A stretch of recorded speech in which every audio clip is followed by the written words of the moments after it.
اسی پہ بیٹھ جانا فرید. نحمده ونصلي على رسوله الكريم. اما بعد فاعوذ بالله من الشيطان الرجيم. بسم الله الرحمن الرحيم. لقد كان لكم في رسول الله أسوة حسنة لمن كان يرجو الله واليوم الآخر وذكر الله كثيرا. آمنت بالله صدق الله العظيم. نسبت مصطفیٰ بھی عجب چیز ہے، نسبت مصطفیٰ بھی عجب چیز ہے، جس کو نسبت نہیں اس کو الفت نہیں. فرمایا ہے خود خدا نے نبی سے، جو تمہارا نہیں وہ ہمارا نہیں. میرے قابل صد احترام محترم عزیز و دوستوں اور بزرگوں کا ایک مقولہ بڑا مشہور ہے کہ من احب شیئا اکثر ذکرہ، انسان جس سے محبت کرتا ہے اکثر اس کا تذکرہ کیا کرتا ہے. نبی پاک صلی اللہ علیہ وآلہ وسلم کا ذکر مبارک تو خود اللہ تبارک و تعالی نے قرآن کریم میں کئی جگہ فرمایا ہے.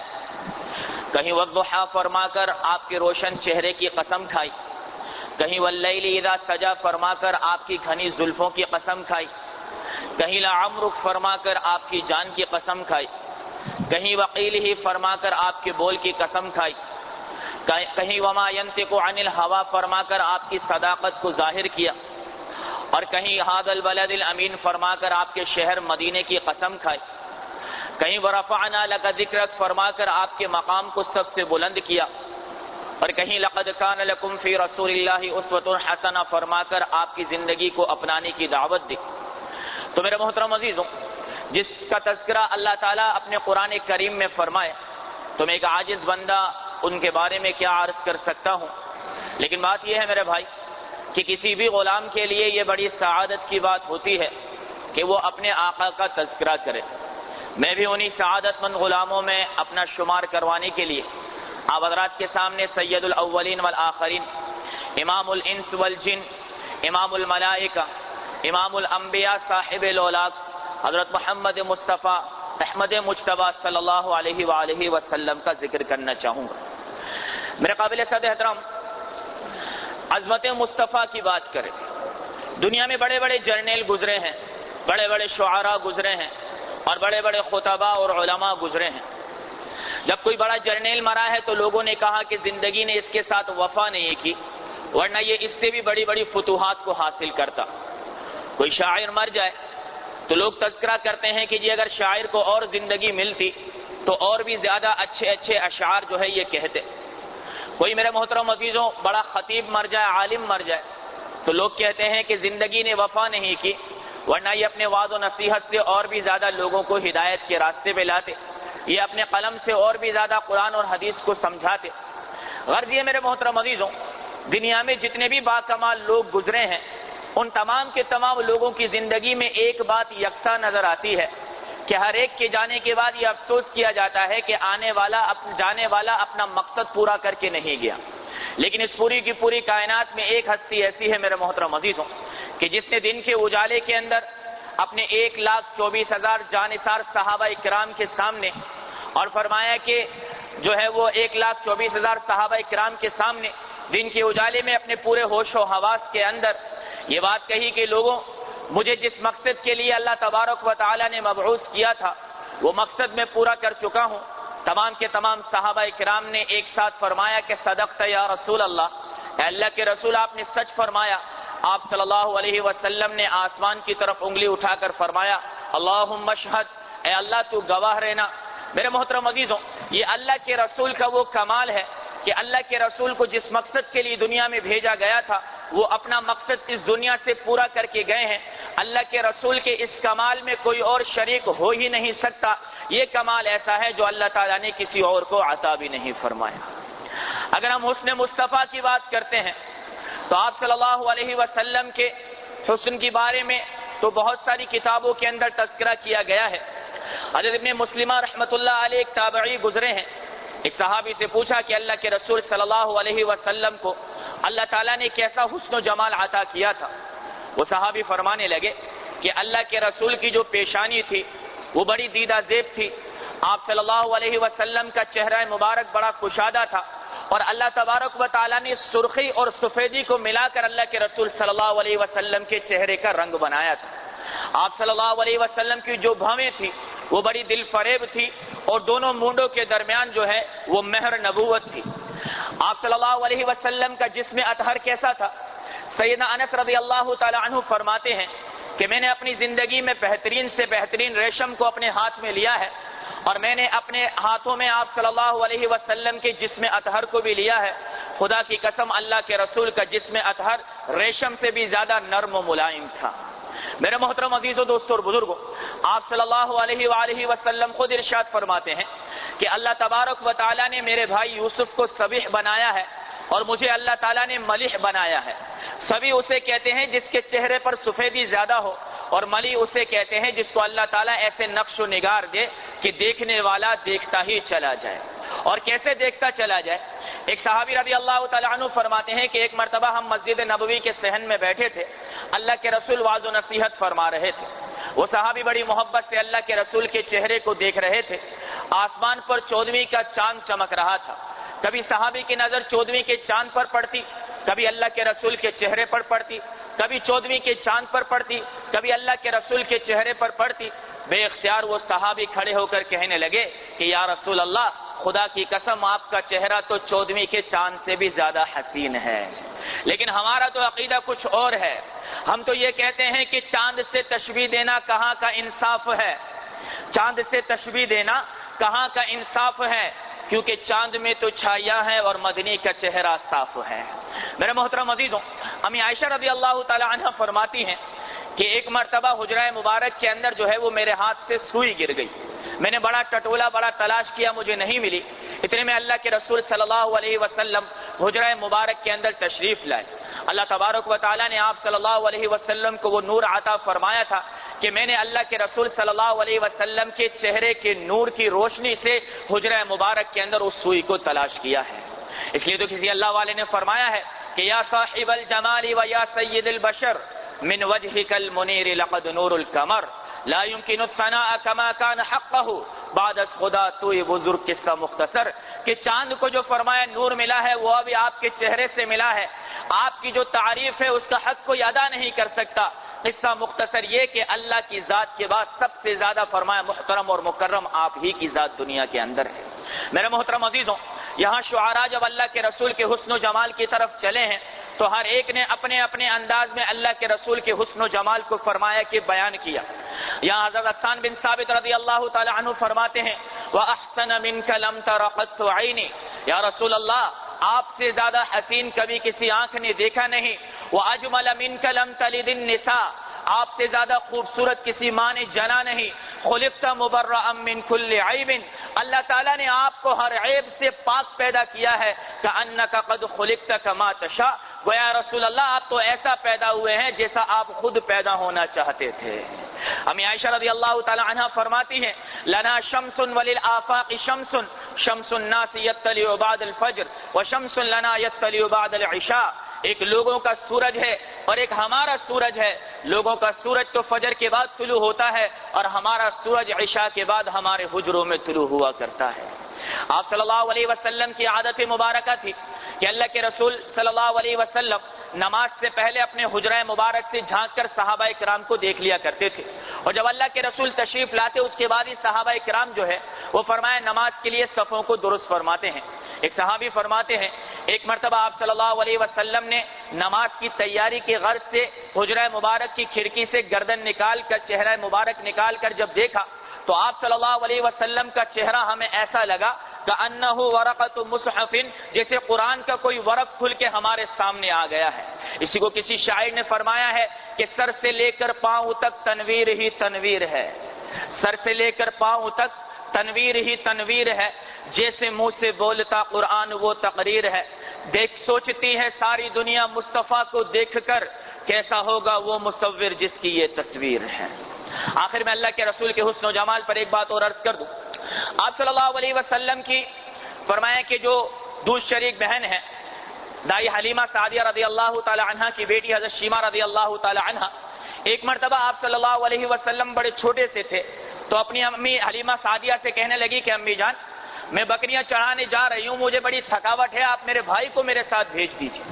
حلیمہ سعدیہ نے فرمایا رضی اللہ تعالی عنہ کہ یہ چھوٹا تھا محمد صلی اللہ علیہ وسلم تیرے ساتھ جا کر جنگل میں کیا کام کرے گا، تو کسی اور کو ساتھ لے جا۔ کہنا امی جان آپ میرے بھائی کو ہی بھیجیے۔ کا بات کیا ہے؟ کہ امی جان بات بڑی عجیب ہے کہ جب کبھی بھی میں اپنے بھائی کو لے کر جنگل میں گئی ہوں بکریاں چرانے، ویسے میری بکریاں بڑی پریشان کرتی ہیں، کوئی یہاں کو دوڑتی ہے کوئی وہاں کو دوڑتی ہے، لیکن جب میرا بھائی محمد میرے ساتھ ہوتا ہے میں بکریوں کو جنگل میں چھوڑ دیتی ہوں اور اپنے بھائی کو گود میں لے کر درخت کے نیچے بیٹھ جاتی ہوں۔ امی جان بات یہ ہے کہ میری بکریاں جلدی سے اپنا پیٹ بھر کر اس درخت کے نیچے آ جاتی ہیں، پھر میں اور میری بکریاں کئی گھنٹوں تک اپنے بھائی محمد کے چہرے کو دیکھتی چلی جاتی ہیں۔ میرے محترم عزیزوں دوستوں اور بزرگوں، ہم شکر منائیں کہ اللہ تعالیٰ نے ایسا نبی ہمیں عطا فرمایا ہے۔ آپ صلی اللہ علیہ وآلہ وسلم نے خود ارشاد فرمایا کہ میں اپنی ماں آمنہ کا خواب ہوں اور اپنے بھائی عیسیٰ کی بشارت ہوں اور اپنے باپ ابراہیم کی دعا ہوں کہ میری ماں آمنہ نے خواب دیکھا کہ میرے جسم سے ایک نور نکلا جس نے پورے جہان کو روشن کر دیا، اور میرے بھائی عیسیٰ نے جو ہے وہ اپنے حواریوں کو کہا کہ من بعد اسمہ احمد، میرے بعد ایک نبی آئے گا جس کا نام احمد ہوگا صلی اللہ علیہ وسلم۔ اور میرے باپ ابراہیم نے اللہ سے دعا مانگی تھی کہ ربنا وبعث فیہم رسولا من انفسہم یتلو علیہم آیاتہ ویزکیہم۔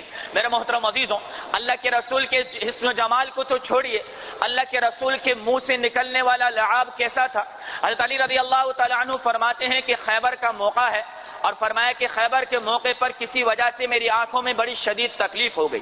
میں نے آ کر آپ صلی اللہ علیہ وسلم سے عرض کیا، اللہ کے رسول نے اپنا لعاب مبارک نکال کر میری آنکھوں پر ملا۔ حضرت علی فرماتے ہیں ایک تو میرا درد بھی جاتا رہا اور دوسری میری بینائی پہلے سے زیادہ تیز ہو گئی۔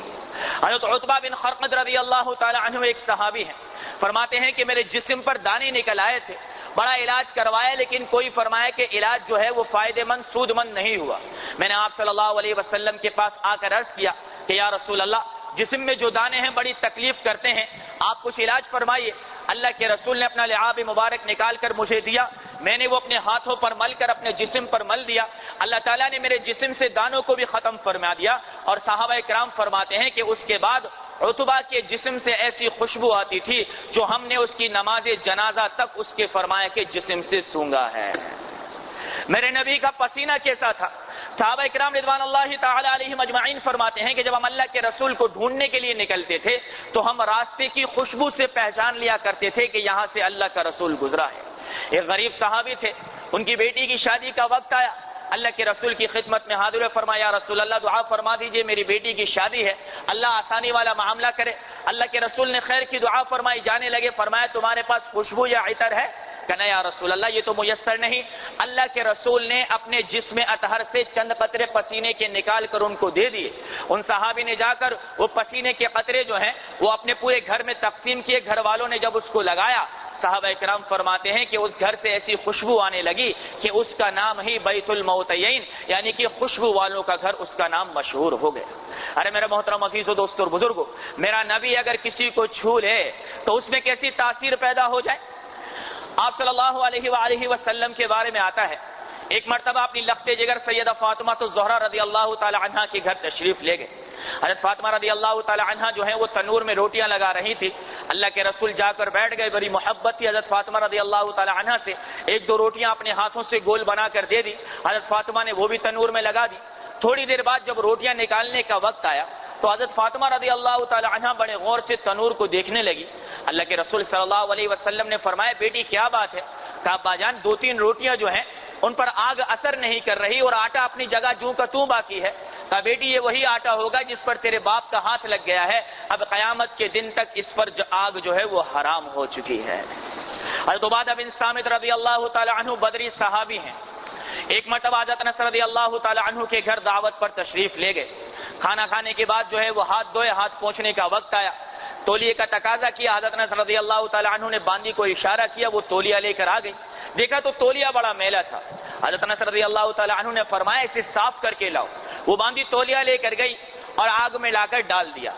حضرت عبادہ بن صامت فرماتے ہیں رضی اللہ تعالی عنہ میں یہ دیکھ کے بڑا حیران ہوا کہ آگ تولیے کو جلا نہیں رہی تھی۔ تھوڑی دیر میں باندی نے وہ تولیہ نکالا تو تولیہ بالکل صاف ستھرا تھا۔ میں نے ہاتھ پہنچنے سے پہلے پوچھا انس یہ کیا بات ہے رضی اللہ تعالی عنہ؟ حضرت انس نے فرمایا آپ ہاتھ پہنچ لیجئے۔ پھر پوچھنے پر بتایا کہ ایک مرتبہ آپ صلی اللہ علیہ وسلم میرے گھر دعوت پر تشریف لائے تھے. اللہ کے رسول نے کھانا کھانے کے بعد اسی تولیے سے اپنے ہاتھ کو پہنچے تھے. جس دن سے اللہ کے رسول نے اس تولیے کو ہاتھ لگایا ہے اس دن سے آگ نے اس تولیے کو جلانا چھوڑ دیا. یہ جب کبھی میلا ہوتا ہے ہم اسے آگ میں ڈال دیتے ہیں, آگ اس کی فرمایا کہ میل کو کھا جاتی ہے لیکن تولیہ اپنی جگہ باقی رہتا ہے. ایسے نبی کے ہم امتی ہیں میرے محترم عزیزوں, کہ جس کے منہ مبارک میں کیسی تاثیر تھی. حضرت خالد بن ولید رضی اللہ تعالی عنہ فرماتے ہیں کہ کہیں سے اللہ کے رسول صلی اللہ علیہ وسلم کی کچھ منہ مبارک میرے ہاتھ لگ گئے. میں نے ان منہ مبارک کو اپنی ٹوپی کے اندر سی لیا اور فرماتے ہیں کہ اس ٹوپی کو میں نے اپنے سر پہ رکھ کے جس جگہ کا بھی ارادہ کیا ہے اللہ تعالیٰ نے فتح کو میرا مقدر بنا دیا ہے. حضرت ام عمارہ رضی اللہ تعالی عنہ فرماتی ہیں کہ جب آپ صلی اللہ علیہ وسلم کے منہ مبارک تقسیم ہونے لگے تو ایک دو منہ مبارک جو ہے وہ میرے حصے میں بھی آ گئے. میں نے ان کو سنبھال کے رکھا. جب کبھی بھی کوئی بیمار جو ہے وہ میرے پاس آتا میں ایک گلاس پانی کے اندر اس منہ مبارک کو بھگو دیتی اور اس کے بعد نکال کر رکھ دیتی. وہ پانی جس بیمار کو میں نے پلایا اللہ تعالیٰ نے اس بیمار کو شفا عطا فرما دی. میرے محترم عزیزوں دوستوں اور بزرگوں, مجھے اور آپ کو اللہ تعالیٰ نے جو نبی دیا ہے وہ نبی تو محبت کے قابل ہے, وہ نبی اطاعت کے قابل ہے, وہ نبی مر مٹنے کے قابل ہے, وہ نبی اس قابل ہے کہ صبح شام اس پر درود و سلام بھیجا جائے, وہ نبی اس قابل ہے کہ اس کی زندگی کو اپنایا جائے, وہ نبی اس قابل ہے میرے محترم عزیزوں کہ جب فرمایا کہ پتھر سے زیادہ سخت دل لوگوں نے اس نبی کی زندگی کو اپنایا تو اللہ تعالیٰ نے عرش سے اعلان فرمایا کہ رضی اللہ عنہم ورضوا عنہ, اللہ تم سے راضی ہے تم اللہ سے راضی ہو جاؤ. وہ ایسا نبی ہے کہ اذ یبایعونک تحت الشجرہ, جب چند صحابہ کرام نے اللہ کے ہاتھ پر ہاتھ رکھ کے فرمایا کہ درخت کے نیچے بیعت رضوان لی, اللہ نے فرمایا اور یہ نبی کا ہاتھ نہیں ہے یہ تمہارے رب کا ہاتھ ہے, تم نبی سے نہیں اپنے رب سے بیعت لینے والے بن رہے ہو. وہ نبی میرے محترم عزیزو اللہ تعالیٰ نے مجھے اور آپ کو عطا فرمایا کہ جس کی اطاعت کے بغیر اللہ تبارک و تعالیٰ نے اپنی اطاعت کو کامل نہیں فرمایا. وَمَن يُطِعِ اللَّهَ وَرَسُولَهُ فَقَدْ فَازَ فَوْزًا عَظِيمًا. ارے وہ نبی میرے محترم عزیزوں کہ اللہ کا قرآن کہتا قُلْ إِن كُنتُمْ تُحِبُّونَ اللَّهَ فَاتَّبِعُونِي يُحْبِبْكُمُ اللَّهُ وَيَغْفِرْ لَكُمْ ذُنُوبَكُمْ. اور کہہ دے میرے نبی ان سے اگر اللہ سے محبت کرتے ہو تو یہ تیری اتباع کریں, جب یہ تیری اتباع کے اندر آئیں گے تبھی اللہ ان سے محبت کرے گا, اس لیے کہ تیری اتباع کے بغیر اللہ کی محبت کامل نہیں ہو سکتی. تو اس لیے کسی اللہ والے نے کہا ہے کہ نازاں ہے جس پر حسن وہ حسن رسول ہے, نازاں ہے جس پر حسن وہ حسن رسول ہے, یہ کہکشاں تو آپ کے قدموں کی دھول ہے, اے کاروان شوق یہاں سر کے بل چلو, طیبہ کے راستے کا تو کانٹا بھی پھول ہے. میرے محترم عزیزوں اللہ تعالیٰ مجھے اور آپ کو سرکار دو عالم صلی اللہ علیہ وآلہ وسلم کی ذات بابرکت سے محبت کرنے کی توفیق عطا فرمائے, اور محبت کا سب سے بڑا تقاضا یہ ہے کہ ان کی زندگی اپنانے کی اللہ توفیق عطا فرمائے. وآخر دعوانا ان الحمدللہ رب العالمین.